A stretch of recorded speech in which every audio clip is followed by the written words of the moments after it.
तो जैसा कि हमने देखा था, आर्च बिशप को मारने के लिए आए रहते हैं डार्क प्रीस्ट और वो लोग ध्यान भटकाने के लिए सिटी में अटैक कर देते हैं, मॉन्स्टर्स से अटैक करवा देते हैं ताकि सिटीज के गार्ड का ध्यान चला जाए मॉन्स्टर्स के ऊपर और वो लोग आर्च बिशप को छोड़कर बाहर आ जाए ताकि डार्क प्रीस्ट आर्च बिशप के पास जाकर उसे मार दे शांति से और उन्हें कोई रोक भी ना पाए। मगर ऐसा होता नहीं है क्योंकि वो जिनको इस योजना के बारे में पता रहता है और वो बता देता है सिंडी और बो को। उसके बाद सिंडी उस मेंशन में ही धमाका कर देती है जिसकी वजह से आर्च बिशप को गार्ड्स छोड़कर जाते नहीं हैं और डार्क प्रीस्ट का योजना खराब होने को आ जाता है। और वही दूसरी तरफ वॉजिन लड़ने के लिए तैयार होता है, स्वॉर्ड लेकर बाहर निकलता है, डार्क प्रीस्ट की तरफ बढ़ता है। अभी हम देखते हैं धमाका हुआ है, डार्क प्रीस्ट वहीं पर खड़े होकर देखते हैं, चौंके हुए रहते हैं। सिल्की देखकर बोलती है ऐसा लगता है उन लोगों को पता था कि हम लोग यहाँ पर आ रहे हैं, क्या हम में से कोई एक धोखेबाज है। विक्रम बोलता है जैसा भी हो ऑपरेशन को हम लोग यहीं पर रोक रहे हैं, अभी के लिए वापस चलते हैं और नेक्स्ट प्लान पर काम करते हैं। ये सुनकर तीसरा वाला बोलता है दत्त तेरी की, मैं कितना उत्साहित था इस समय को लेकर, ये इस तरह से अंत होगा, इससे सच में मेरा बहुत दिमाग खराब हो रहा है, बहुत ज्यादा। उतने में ही एक वेपन से इसके ऊपर अटैक होता है मगर ये देख लेता है, अपने चेन से रोक देता है उस वेपन को और वही वॉजिन दीवार के ऊपर चढ़ते हुए आता है इन लोगों के पास, छत पे आकर खड़ा हो जाता है उसके सामने। वॉजिन को देखकर सभी लोग सोच में पड़ जाते हैं कि ये है कौन। वॉजिन बोलता है मुस्कुराते हुए अंदर आना आसान है लेकिन बाहर जाना मुश्किल है। वॉजिन को सिल्की पहचान लेती है, देखकर बोलती है ये वही लड़का है गोल्डन बक्स के बेटों के साथ जो हादसा हुआ था उस समय जो था। ओ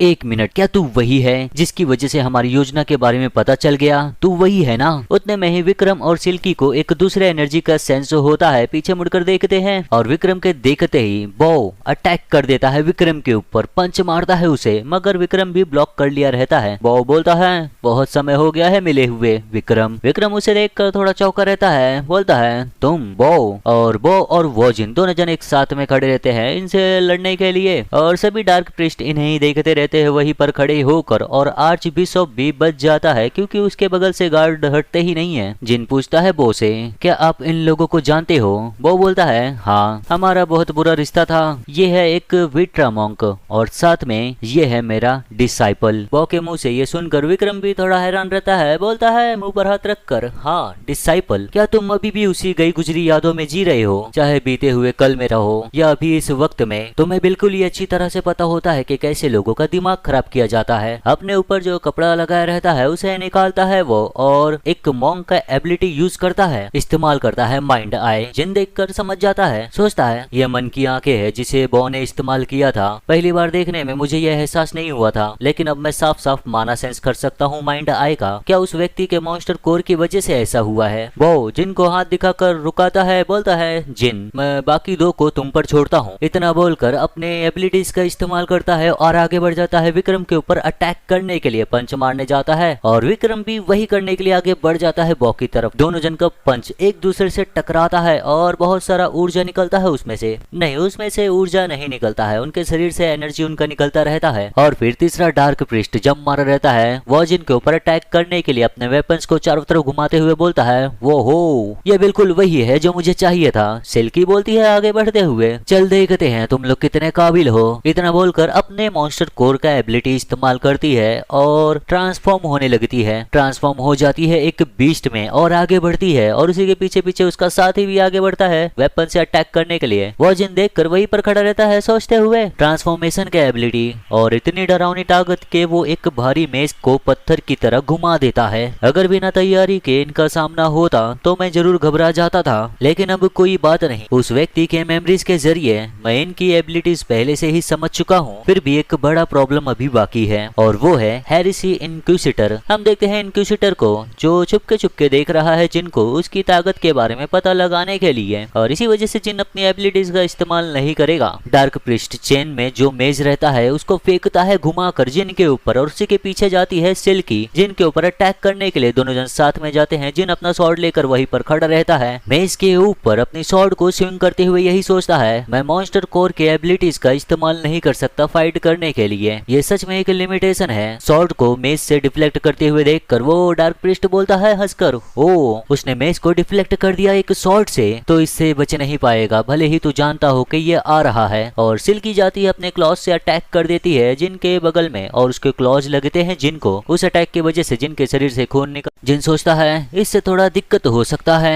फिर मुस्कुराता है। उसे महसूस होता है, ऐसा महसूस होता है जब मैं फंसा हुआ था उस नाइटमेयर में 12 सालों से। बोलता है थोड़ा सा वेट ट्रेनिंग बेहतर है, ये बहुत दिन हो गया है मुझे महसूस किए हुए कि मुझे लड़ना है। वही हम देखते हैं दूसरी जगह जहाँ पर विक्रम और बो लड़ते रहते हैं। सब कुछ अगल बगल टूटता रहता है। दोनों जन एक दूसरे को पंच मारते चले जाते हैं। कभी विक्रम मारता है तो बो उसे डॉज करता है। डॉज करके बोलता है ये देखते हुए कि तुम अपने शरीर पर कितना जोर डालते हो, तुम बिल्कुल नहीं बदले हो। जो सिखाया था उसे छोड़कर हमेशा कुछ न कुछ नया सीखने का जिद। विक्रम बोलता है कितना ओल्ड फैशन है। फिर से एक पंच मारता है। बोलता है ये जिद नहीं है, इसे कहते हैं इंडिविजुअलिटी ओल्ड मैन। इतना बोलकर अपने एल्बो से मारकर बो को पीछे ढकेल देता है। बो पीछे जाता है और पीछे जाकर खड़े हो जाता है, गिरने से बचा लेता है। बोलता है इंडिविजुअलिटी, हाँ मैं तेरे पाथ को सपोर्ट करना चाहता था। अब जब न्यू पाथ हमेशा मुश्किलों से भरा होता है, लेकिन कई बार वो मिरेकल्स भी क्रिएट करता है। दिक्कत खाली एक था कि ये तेरा घाईपन और वो लालच, गंदी चालें झूठ से बनता है और एक ना एक दिन उसे गिर नहीं होता है। फिर अपनी एबिलिटी का इस्तेमाल करता है माइंड आई। बोलता है गौर से सुन, क्योंकि ये मेरा तेरे लिए फाइनल लेसन होगा और इस टेक्निक का नाम है mind I, the all seeing आई। ये देखकर विक्रम सोचता है ये वही टेक्निक है जिसे तुम तब इस्तेमाल कर पाओगे जब तुम पहुंच जाओगे हाईएस्ट रेल्म में। जैसा मुझे लगा था तुम्हें हक था ऐसे बात करने का जैसे तुमने इस दुनिया की सारी चीज देख ली हो। बोलता है हो पिछली बार देखा था तो उससे तुम ज्यादा शक्तिशाली हो गए हो ओल्ड मैन। हाँ लेकिन तुम्हें पता है बिल्कुल इसी वजह से तुम ठीक नहीं हो। फिर विक्रम भी यही टेक्निक का इस्तेमाल किया है जो बो ने इस्तेमाल किया है। बोलता है इस्तेमाल करते हुए, लेकिन तुम्हारे बात का उल्टा इस दुनिया में एक बिल्कुल परफेक्ट झूठ ही सच बन जाता है। विक्रम भी इस्तेमाल कर दिया है mind I, the all seeing आई, और ये देखता है बो तो बहुत ही ज्यादा चौंक जाता है। विक्रम उसके सामने यही टेक्निक का इस्तेमाल कर दिया है। बो बोलता है देखकर तुम इसका कैसे इस्तेमाल कर सकते हो। दोनों जन आमने सामने खड़े रहते हैं एक ही टेक्निक का इस्तेमाल करते हुए। विक्रम बोलता है तुम इतना चौंके हुए क्यों हो? क्या तुम ये सोचे थे कि खाली तुम ही हो जो किसी इतनी अच्छी चीज को इस्तेमाल कर सकता है? वो बोलता है सुनकर तू मूर्ख, बहुत हो गया तेरी बकवास। सोचता है वो आंखें जो सब देखती है ये सिर्फ अपोनेंट का माना रीड नहीं करता बल्कि उसके खून के बहाव और मसल्स के सबसे बारीकी मूवमेंट्स को भी महसूस करता है। इससे यूजर दुश्मन की हर एक हरकत को पहले ही समझ लेता है। ये है विट्रा का अल्टीमेट टेक्निक, लेकिन जितना ही ये शक्तिशाली है उतना ही इसे इस्तेमाल करना मुश्किल। और सबसे बड़ी बात ये एक बेरहम टेक्निक है जो धीरे धीरे लाइफ स्पैम खा जाती है जो इसका इस्तेमाल करता है उसका। दोनों जन माइंड आई का ही इस्तेमाल करके एक दूसरे से लड़ते रहते हैं। वो चीज हमें दिखता नहीं है क्योंकि ये लोग वैसे ही लड़ते रहते हैं जिसे हम देख ना सके। और वो के नाक से खून आने लगता है। बोलता है ये लड़ाई हम दोनों में से किसी के अंत पर खत्म होगा, कोई शिकायत तो नहीं है ना? विक्रम बोलता है हम दोनों में से कोई एक नहीं होगा, लेकिन तुम्हारा मौत होगा। तुम बुढ़े ज्यादा लंबे समय तक टिकोगे नहीं। और फिर अपने हाथ को उठाता है, उसके चारों तरफ उसकी एनर्जी उसे घेर लेती है और वो एनर्जी एक आकार लेने लगते हैं। वो आकार लेते हैं विक्रम का ही। विक्रम ने इस्तेमाल कर दिया है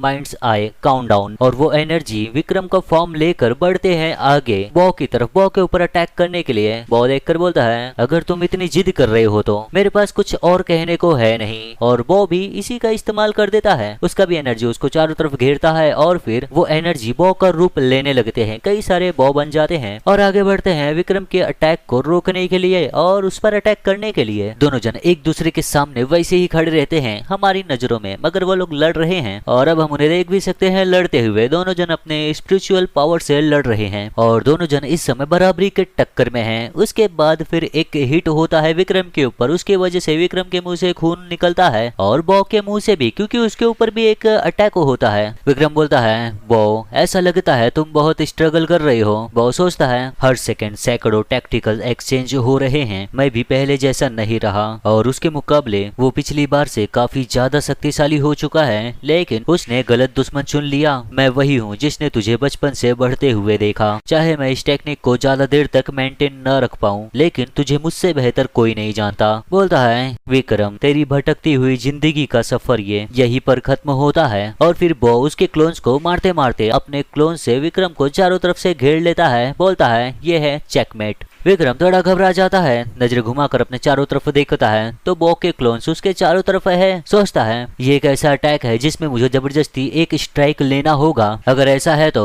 बोलता है एक क्लोन को मारते हुए मुझे बस एक को चुनना होगा जिसमें ज्यादा ताकत ना हो और एक क्लोन को पंच से मारकर उसे डिस्ट्रॉय कर देता है। उतने में ही बॉ का दूसरा क्लोन पीछे से आकर अटैक कर देता है, स्ट्राइक कर देता है उसके पीठ पर और उसका इम्पैक्ट बहुत ज्यादा रहता है। विक्रम ऊपर से नीचे पूरी तरह हिल जाता है, गिरने वाला रहता है, उसका पैर डगमगाता है मगर गिरता नहीं, तुरंत ही खड़े हो जाता है कैसे भी करके। नजरें उठाकर फिर देखता है सामने तो सब कुछ अंधेरा हो गया है। विक्रम को कुछ भी दिखाई नहीं देता, चौंक जाता है। हाँ क्या हुआ था अभी? अचानक से मैं कुछ भी महसूस नहीं कर पा रहा हूँ। क्या ऐसा हुआ है उस अटैक की वजह से? नहीं, वो अटैक इतना फेटल नहीं था। तभी उसे समझ में आ जाता है ओ अब ये नहीं कहना, अभी जो मैंने एक सिंगल स्टेप लिया था उसकी वजह से मैं पूरा टैक्टिकल एक्सचेंज खो दिया। फिर अपने सामने देखता है तो बॉ के क्लोन्स चारों तरफ से अटैक कर देते हैं विक्रम को। विक्रम देखकर बोलता है ये सेट। विक्रम को कुछ भी करने का मौका ही नहीं मिलता, वहीं पर खड़ा रहता है और एक स्ट्राइक होता है उसके ऊपर, एक एनर्जी स्ट्राइक और उसका इम्पैक्ट बहुत ज्यादा रहता है। विक्रम के कपड़े फट जाते हैं, विक्रम का मास्क टूट जाता है, जोर से चिल्लाता है वो दर्द से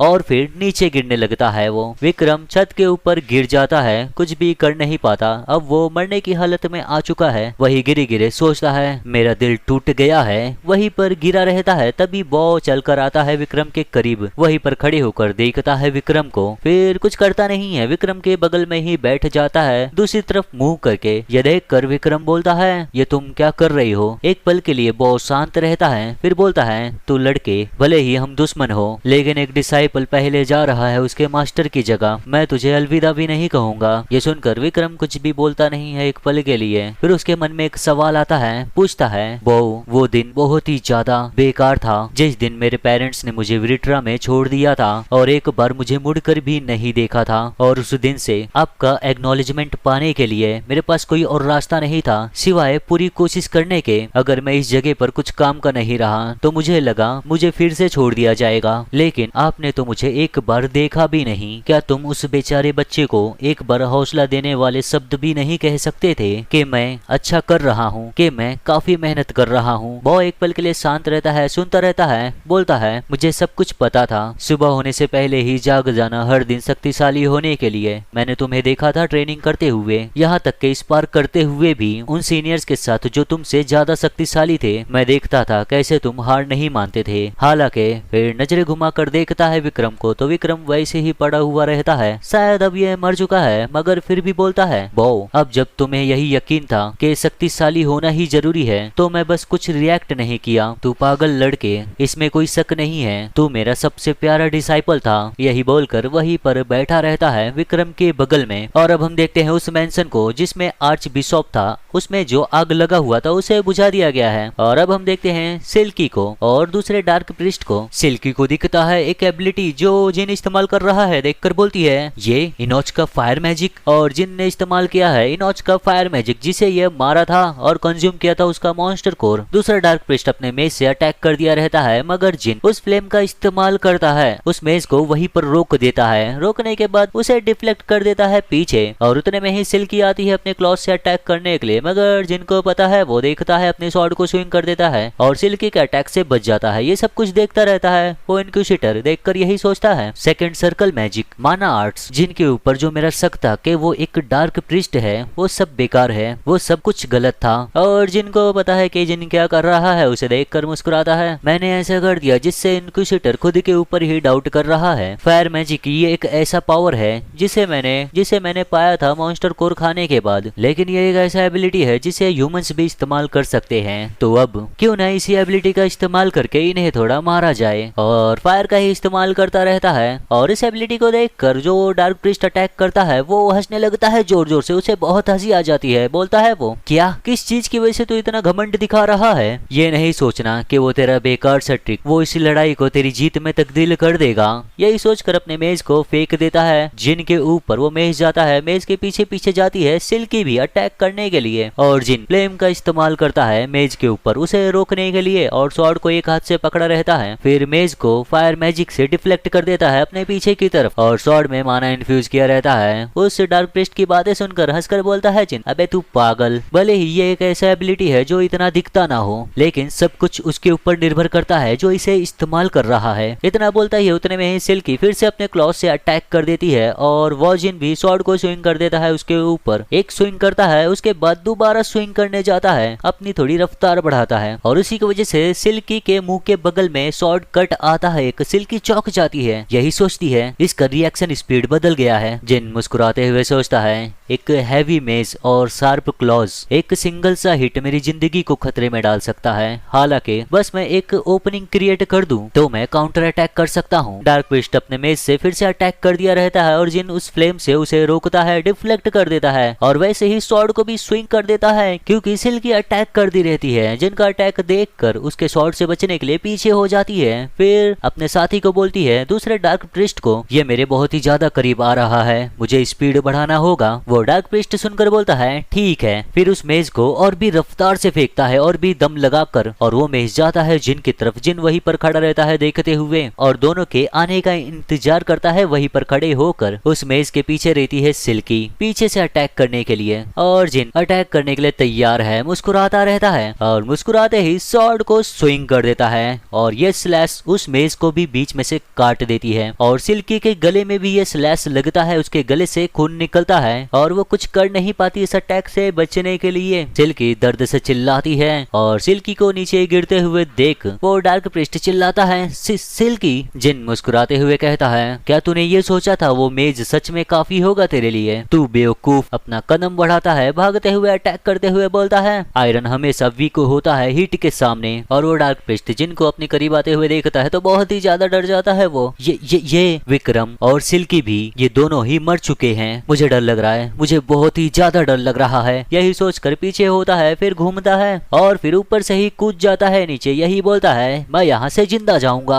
नीचे जमीन पर उतर जाता है कूद कर और कूदता है तो उसके सामने भी बहुत सारे लोग खड़े रहते हैं, आम लोग खड़े रहते हैं जो बोलते हैं देखकर उसे कोई आसमान से नीचे गिरा है क्या? ये वही नहीं है जो इतने समय से लड़ रहा था? डार्क प्रिस्ट अच्छे से खड़ा होता है, सबको देखकर चिल्लाता है मेरे रास्ते से हट जाओ वरना तुम सब के सब मरोगे। इतना बोलकर अपने वेपन को घुमाता है चारों तरफ और घुमाने के बाद वो मेज चारों तरफ दीवार से टकराता है और दीवार से टकराने के बाद दीवार के छोटे छोटे टुकड़े होते हैं जो ऊपर से गिरने लगते हैं और वो टुकड़े ज्यादा छोटे नहीं रहते, बड़े रहते हैं। अगर किसी के ऊपर भी गिरता तो वो मर जाते। सभी लोग घबराए रहते हैं, यही बोलते हैं भागो ध्यान दो। और वो चेन सभी जगह जाकर टकराता रहता है, चारों तरफ तूफान मचा दिया रहता है ये डार्क प्रिस्ट और यही करते हुए भागता रहता है ताकि उसके रास्ते में कोई भी आए नहीं। और आम नागरिक वो भी भागते रहते हैं, यही बोलते हैं भागते हुए भागो सभी लोग। जिन फटाक से भागता है उसके करीब, यही बोलता है वो हरामजादा। देखता है तो घबरा जाता है क्योंकि वो चेन एक अंकल के ऊपर जा रहा है और अंकल ने लिया है अपने बच्चे को पीठ पर और वो चेन जाकर लगेगा तो वो बच्चा मर जाएगा। इसी को देखकर जिन वहां से तुरंत ही कूदता है और वो चेन बहुत ही ज्यादा करीब पहुंच जाता है, उस बच्चे को लगने ही वाला रहता है। दोनों बहुत ही ज्यादा घबराए रहते हैं। जिन नीचे आते हुए उसी दौरान सोचता है अगर मैंने मेरी फुल एबिलिटीज को इस्तेमाल नहीं किया तो वो लोग मर जाएंगे, लेकिन मेरा असली पहचान भी सामने आ जाएगा। देखते हैं हम तो वो इनक्विजिटर अब भी जिनका पीछा कर रहा है और इससे तो अब मुझे चिढ़ हो रहा है। जिन ऊपर से कूदा रहता है नीचे की तरफ, हवा में ही रहता है। उसे ये पता है कि उसके पहुंचने तक बहुत देर हो जाएगा। उसके मन में यही चलता है मैं हिचकिचा किस ले रहा हूँ, मैंने सोच लिया है मैं एक ह्यूमन की तरह जीऊंगा। इतना सोचकर अपनी एबिलिटीज का इस्तेमाल कर देता है। उसके अंदर से जो एनर्जी निकलता है वो निकलता है एक करंट की तरह और जाकर उस चेन को लगता है। चेन हट जाती है, डिफ्लेक्ट हो जाती है। वो अंकल भी पीछे मुड़कर देखता है, पीछे मुड़कर दोनों जन देखते हैं तो घबरा जाते हैं एकदम। और वो इनक्विजिटर भी जिनको देखकर एकदम से चौंक जाता है, वहीं पर खड़े रहता है वो। और जिनको देखता है वो डार्क प्रिस्ट भी, वो देखकर उसके मन में यही चलता है एक मिनट ये पावर। डार्क प्रिस्ट समझ जाता है मल्टीपल पावर है ये। जिन नीचे उतरता है अपनी फुल एबिलिटी को अनलिश करते हुए डार्क प्रिस्ट की तरफ देखता रहता है, बोलता है ओए। डार्क प्रिस्ट जिनको देखकर घबराया हुआ बोलता है हाँ, मगर जिन इसे कुछ बोलता ही नहीं है। अपने एनर्जी को ही लाइटनिंग की तरह छोड़ देता है उसके ऊपर और वो डार्क प्रिस्ट जलना शुरू हो जाता है। जिन बोलता है तू नहीं। वो डार्क प्रिस्ट जिन के एनर्जी में जलता रहता है, वो एनर्जी उसे आग की तरह जलाती रहती है और देखते ही देखते उसका खाल पूरा जल जाता है, हड्डियां हड्डियां दिखने लगती है हमें और ये यहीं पर मर जाता है। इनक्विजिटर देखता रहता है पीछे खड़े होकर। जिन उसे देखकर बोलता है ओए हेरेसी इनक्विजिटर, तेरा जजमेंट क्या है, मैं एक ह्यूमन हूँ या फिर एक मॉन्स्टर? ये सवाल सुनकर डार्क प्रिस्ट कुछ नहीं बोल पाता, उसे समझता ही नहीं नहीं है क्या बोलना चाहिए, अगर कुछ गलत बोल दिया तो कहीं इसे जिन मार ना दे। वहीं पर खड़ा रहता है पसीने से भीगा हुआ।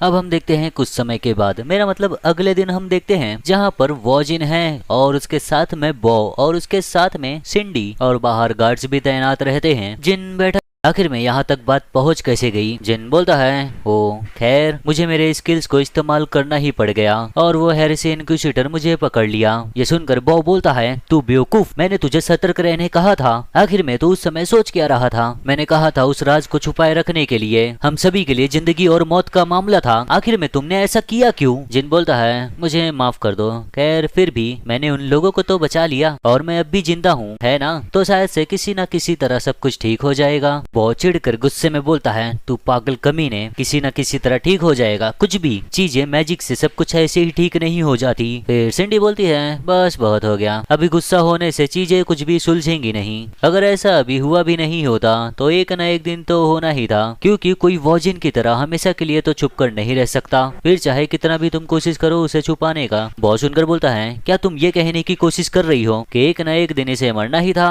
सिंडी बोलती है नहीं, मेरा मतलब है कि आखिरकार ये होना ही बेहतर था। अगर सच एक ना एक दिन सामने आना ही था तो फिर ये सिर्फ वक्त की ही बात है। मुझे लगता है इस समय सच सामने लाने का सबसे बेहतरीन समय है। और वही हम देखते हैं कोई और यहाँ पर आया है, और यहाँ पर आया है रोलैंड। सभी के सामने आकर जिनको देखता है, थोड़ा सोच में रहता है, बोलता है सभी लोग चलो चलते हैं। और जिन ये सुनकर समझ जाता है कि उसे जाना कहाँ है, वो भी उठकर तैयार हो जाता है जाने के लिए। कुछ समय के बाद हम देखते हैं उस जगह पर जहाँ पर आर्च बिशप है और प्रीस्ट है। यहाँ पर सभी प्रीस्ट जिनको ही देखते रहते हैं घूर घूर के, और जिन वैसे ही खड़ा रहता है। बो और सिंडी भी यहाँ पर है खड़े ही। जिन आर्च बिशप के सामने घुटने पर बैठा रहता है। आर्च बिशप को देखकर उसके मन में सिर्फ यही चलता है आर्च बिशप कॉनरेड। जब मैं इसे बैंक्वेट में देखा था तभी के मुकाबले इसका ऑरा अभी अलग है। ये इमोशन, हाँ ये गुस्सा है, ये गुस्सा किसी ऐसे का है जो अपना फैमिली खोया है और अपने घर को डिमोनिक रेल्म की वजह से। मुझे सतर्क रहना होगा, अगर एक शब्द भी मैंने गलत कहा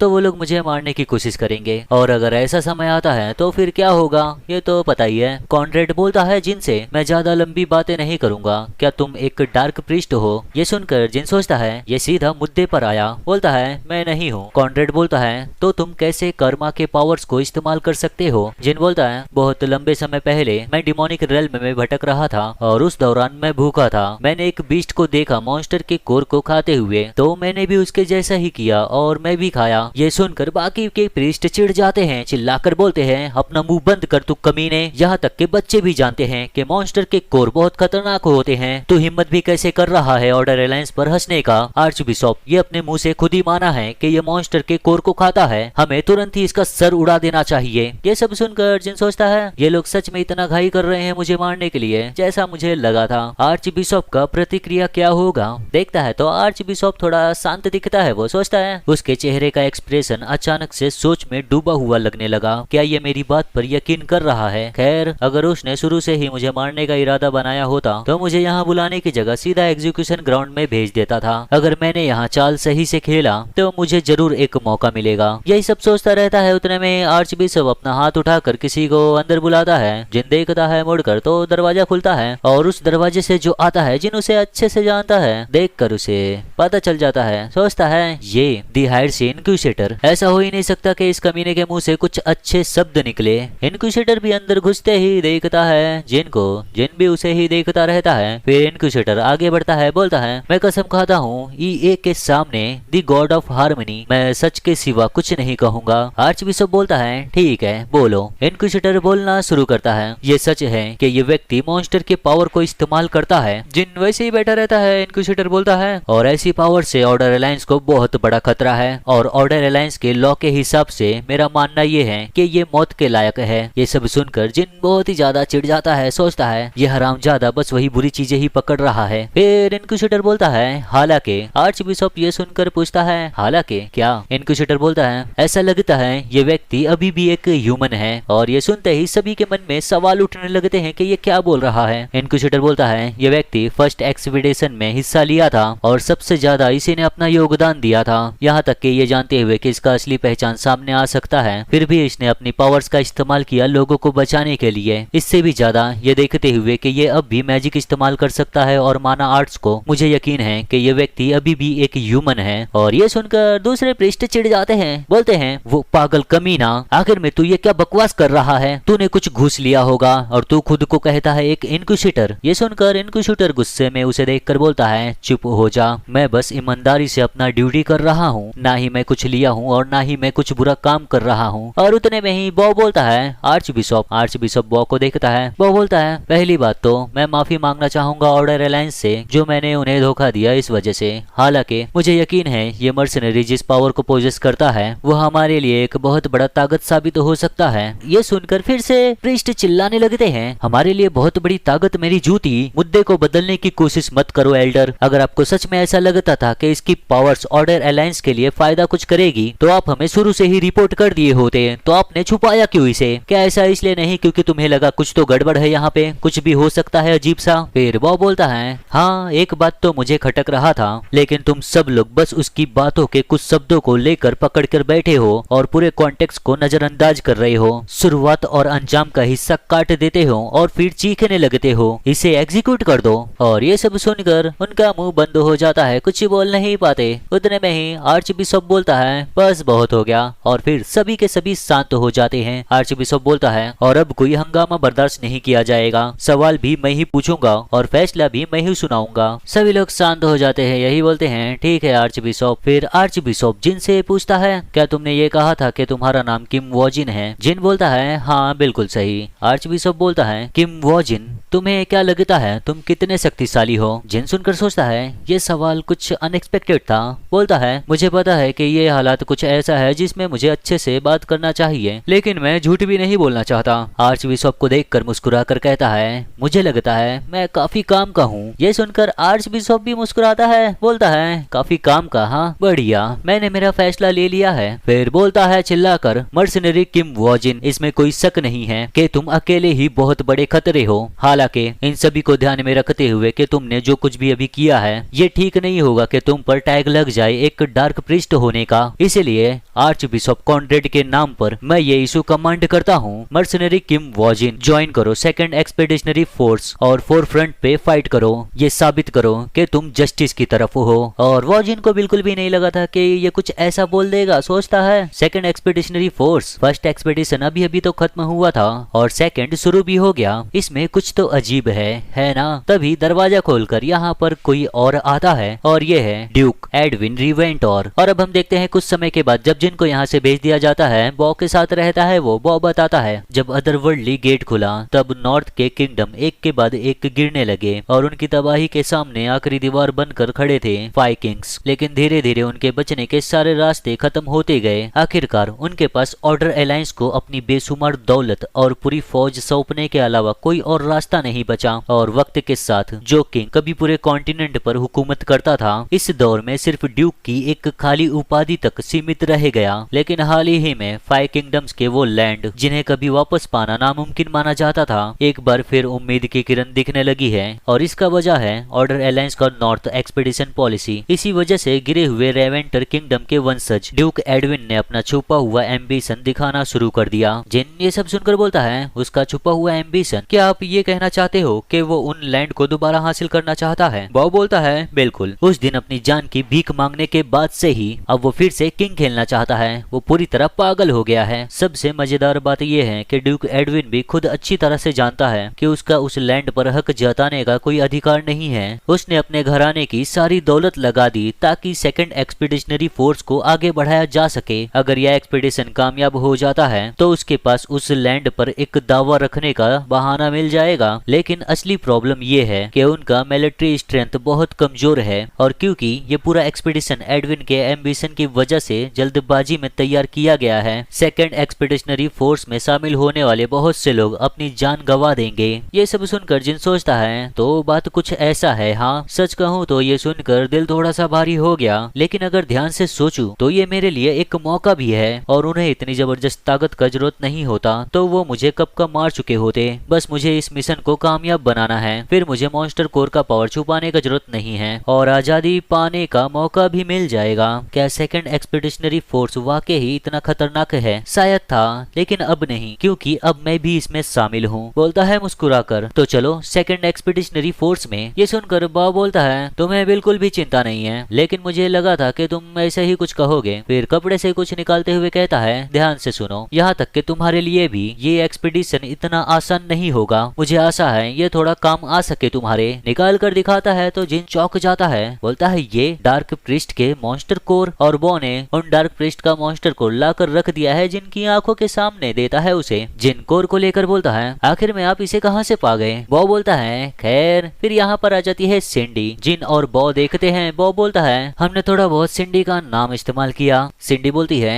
गोल्ड कॉइन्स सच में बहुत काम आते हैं। जिन सुनकर सोचता है, इसका फाइनेंशियल पावर सच में एक अलग ही लेवल पर है। एक मिनट, लेकिन बोलता है जिन, ये खाली 2 कोर हैं, हम लोग तो 3 लोग से लड़े थे। वो बोलता है, ओ आखिरी वाला। इसके बाद सभी लोग मिलकर साथ में जाते हैं उस जगह पर जहाँ पर आखिरी वाला है। आखिरी वाले के पास पहुँचते हैं तो उसे अब भी जिंदा रखा गया है और उसे कैद करके रखा गया है। जिन देखकर बोलता है, ये द डार्क प्रिस्टेस। तुरंत ही अपनी स्वॉर्ड को निकालते हुए बोलता है, पीछे हट जाओ, मैं इसका ख्याल रखता हूँ। वैसी सिंडी बोलती है, रुक जाओ, मैं इसे किसी वजह से जिंदा रखी हूँ। जिन बोलता है, आखिर में तुम ऐसा क्यों करोगी? सिंडी बोलती है, अगर तुमने बस इसे ऐसे ही मार दिया तो हम इससे कुछ भी पूछ नहीं पाएंगे। इसकी जगह मैंने योजना बनाया है, मैं कुछ भी करूंगी इसके साथ, इससे जानकारी निकालने के लिए। जिन सुनकर बोलता है, किसी तरह से भी? कहीं तुम्हारा ये बोलने का मतलब तो नहीं है टॉर्चर करोगी? सिंडी बोलती है, अगर इस पर बात पहुंचा तो। ये सुनकर जिन देखता है उसे, बोलता है, टॉर्चर? हाँ। फिर सिंडी से बोलता है, हे सिंडी। सिंडी बोलती है, मत बोलो अगर तुम ये बोलने वाले हो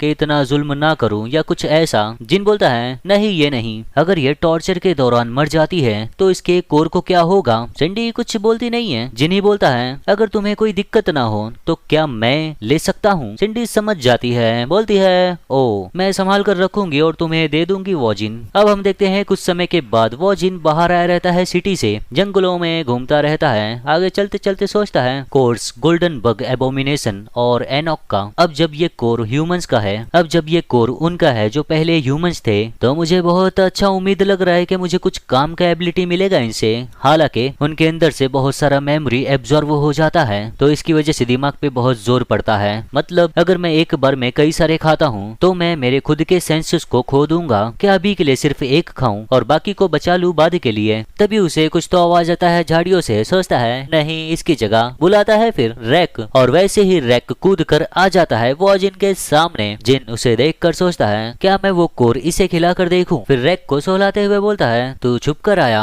बहुत अच्छे समय गुजर रहे हैं तेरे, है ना? रैक वैसे ही रहता है। तभी 2 यहाँ पर और मॉन्स्टर्स आ जाते हैं, 2 बीस्ट आ जाते हैं यहाँ पर। वॉजिन को देखकर गुर्राने लगते हैं और वैसे ही गुर्राते रहते हैं। ये सब देखकर वॉजिन बोलता है, इन मट्स के साथ क्या है? उतने में ही रैक गुस्सा करता है, उन लोगों को देखता है घूर कर, फिर गुर्राता है और वैसे ही वो दोनों बीस्ट डर जाते हैं। डरने के बाद उड़ते हैं, मेरा मतलब कूदते हैं, जंप मारकर उल्टा हो जाते हैं और एक प्यारे से पप्पी की तरह यहाँ वहाँ घूमने लगते हैं, लौटने लगते हैं। रैक खड़े हो जाता है वहीं पर, कुछ भी करता नहीं है। फिर वॉजिन देखकर बोलता है, क्या है ये? पहले जैसा रैक बर्ताव कर रहा था, ये तो उनकी तरह ही बर्ताव कर रही हैं। फिर वॉजिन रैक को पूछता है, रैक जब मैं यहाँ नहीं था तो क्या तुम नेबरहुड के बॉस बन गए? और रैक गर्व से खड़ा रहता है कि हाँ मैं बॉस बन गया हूँ। फिर वॉजिन मुस्कुराकर बोलता है, बढ़िया काम किए, खाली मैं ही वो हूँ जो तुम्हें डांट सकता हूँ, तो किसी और से मार नहीं खाना, समझ गए ना तुम? तो फिर अब तुमने कुछ ऐसा किया है जो शाबाशी के लायक है, मुझे तुम्हें एक इनाम देना चाहिए, है ना? फिर रैक के सामने एक कोर दिखाता है उसे, बोलता है, ये एक कीमती है